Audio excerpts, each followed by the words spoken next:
I like that. True.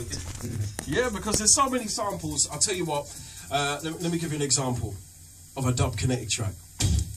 Hold on, that's not the one. It's this one. Going out to all British residents and citizens. Sound familiar? Yep. You know what that is? Yep. Don't worry, it's not for release, it's a dub plate. It's a dub plate. But yeah, man, those sort of things there, you know. Going out to all British residents and citizens. Yo, Madness. Just so Madness. Trevor Sax voice gets sampled just like James Brown. Watch the ride. Right, there you go. There you go. I mean, yeah, man, and even Levi, just to confirm as well, right? Because we was talking about it, and I didn't catch on with what you were saying about. You have a license to play this. The operator have a license. And somebody was saying, I was last week on my special guest that was on, and I played the tune, and he was going, "Madness, you have a license?" I said, "Actually, yeah, I do." Because I know the guy well. Do you know what I mean? So that sample came from you, and they know it from Jungle Drum and Bass. You know the license, and you know it's just been so known. They've done another remixes from Chrome and Time. Bad Boy tune, and used the sample. You know, is that cool with you? You know, is that all right? As Trevor said, you know, obviously, the fullness of being cool is every facet of them using the sample, the business being taken care of, and whatnot. But you see me, how it really rests is, as long as your name's being uttered and muttered, and people are talking about you, and that's Saxon for real. The brand just lives on. You dig what I mean? Yeah. So you see what we're doing. It's through those people who take on board to say, "Oh boy, I want to sample this and that." That you have that longevity. Yeah. So no matter how I would want to say, you know, maybe that side ain't being taken care of, but turn off the phone on my left arm, man. You know, no. At the end of the day, no, I appreciate it, Jed. I've got to be honest. Yeah. I do. But it's just the thing that some people, a lot of people didn't know. I didn't know. You know, I've been playing the tune all the time, and you just didn't know them sort of samples. You know what I mean? Yeah. Colonel, I mean, it's the thing of, you know, what do you say about the MCs now that are doing they do the half time and they do the double time? You was one of the originals for the fast tongue team, and I said that we was going to actually give them lessons to show them how it's supposed to be done. You know what I mean? What do you think of these MCs that, you know, you hear from a style that you developed yesteryear? They all do it.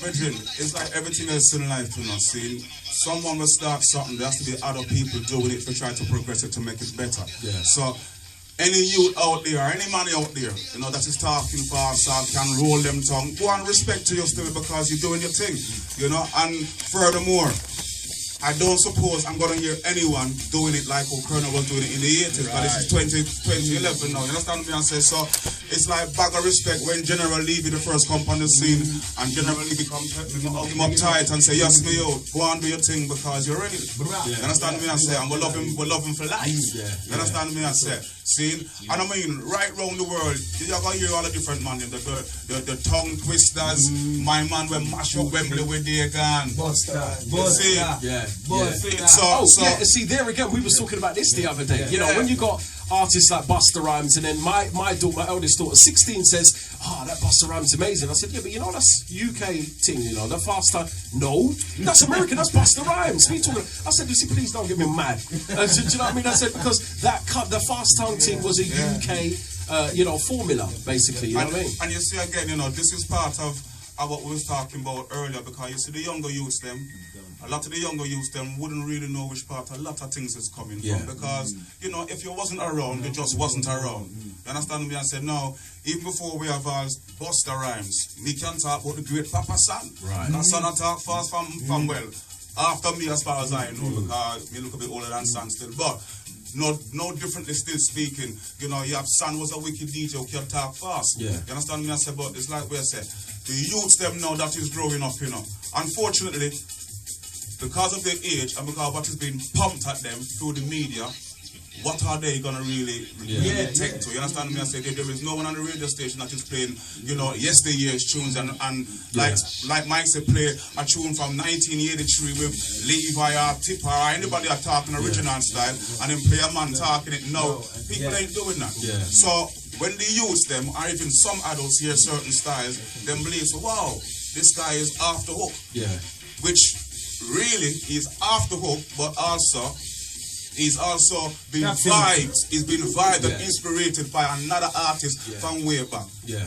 You understand what I say? It's no different than we. I have a song or a tune what I write, and if a man listen to the song, as soon as they hear it, they're going to say, yeah, Bob Marley that. And yes, it's Bob Marley because you have to be inspired by someone, influenced by someone. You understand what I say? So it's bag of respect to anyone that take it up because Colonel can't be the only one. Yeah. Because no man is island. You see that? Yeah. Yeah. Yeah.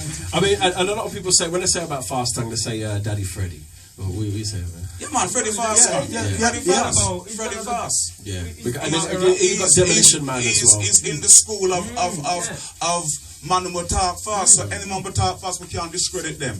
Demolition Man, I'm a brethren from a local youth. I see the youth they grew. I'm telling him from long time, say, yo, go and meditate the faith and hold the faith because you must become great. Yeah. See it? And see, that's a sample again. Up to the last, we got music behind it, so they can't sample. Up to the last couple of months, I listen to them scene on YouTube. Rate him. Rate him. I can't hold the faith and I'm doing things still the same. So yeah.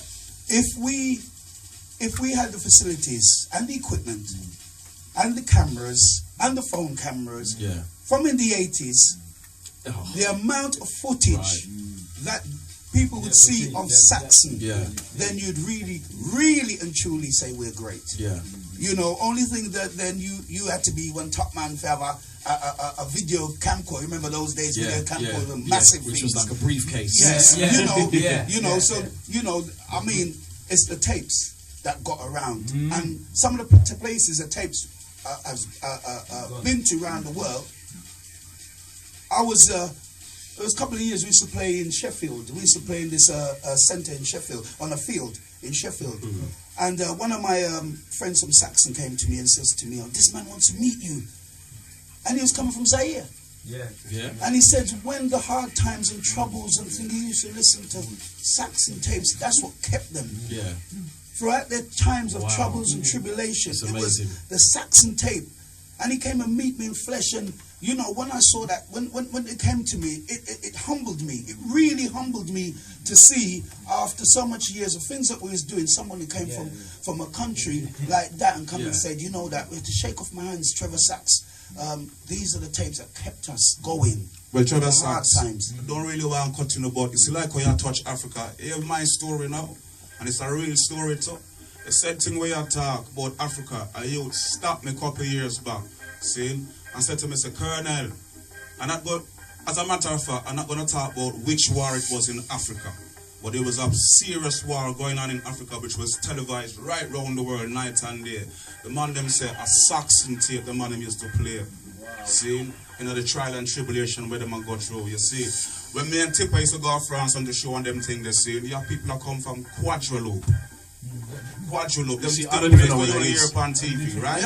Okay, so now get this twisted, man, see, and if we even look on it too, you know, the amount of years where Saxon played, if we add up the amount of cassette, which is around the world, you're running into thousands and thousands and thousands and thousands. Imagine if the tapes that did get recorded was like today's CDs, for example, and got sold. That's some money there, you know, serious. I've got some vintage in my cabinet, you know, but I've not even put out yet. I will. And we will, but you know, 2012 is coming, and as Masula said to him, we want to develop something in 2012.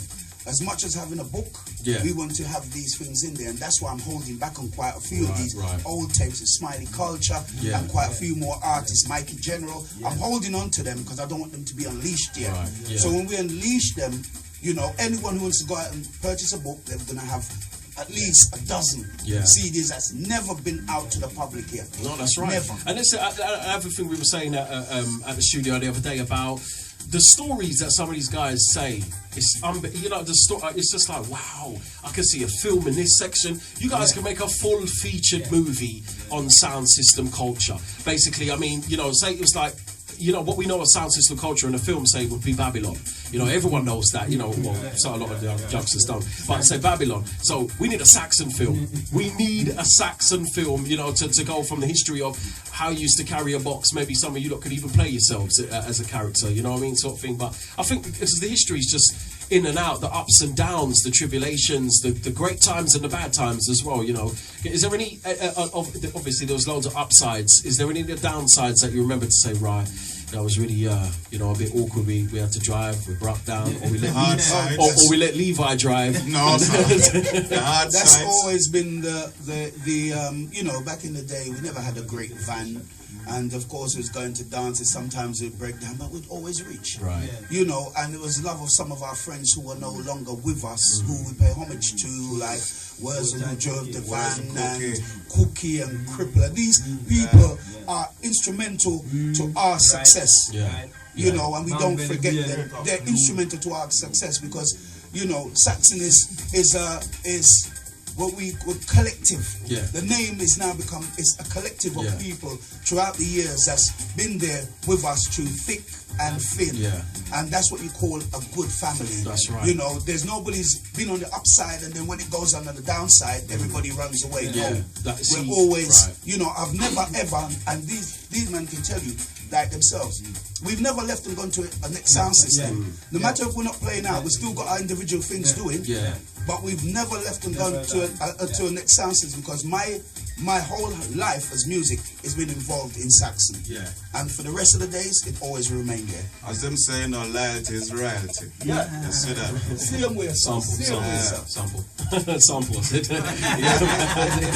See, I can just hear him from far, you know what I mean?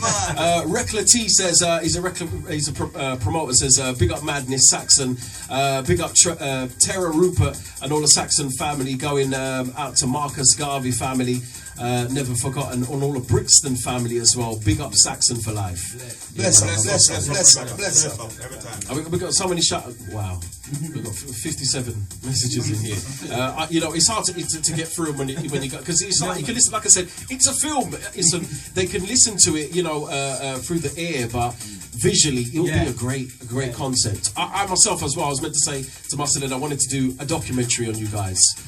You know, filming and stuff like that. You see T got the camera there. You know what I mean? But no, a documentary, because it's history for me and foundation that so many people just don't realise the foundation that Saxon has set. You know what I mean? Upcoming as well, we've got the brand new projects as well. Every Day, which is the biggest one for us at the moment for the Dub Kinetic Irregular, Sax Free. This one here, taking the nation by storm. And I start a live feature as well tomorrow on a Japanese network, which is picked up on the Dub Kinetic music. And this was one of the main ones that they were speaking about as well. Let's get into this. Yeah, someone I come talk about set it, you know, yo, better forget it, you know. Hey, I just dub. About the book that because the Japanese people, right, who's come to interview me and Levi. Oh, right, So that can time where you're talking about Japanese. Cool.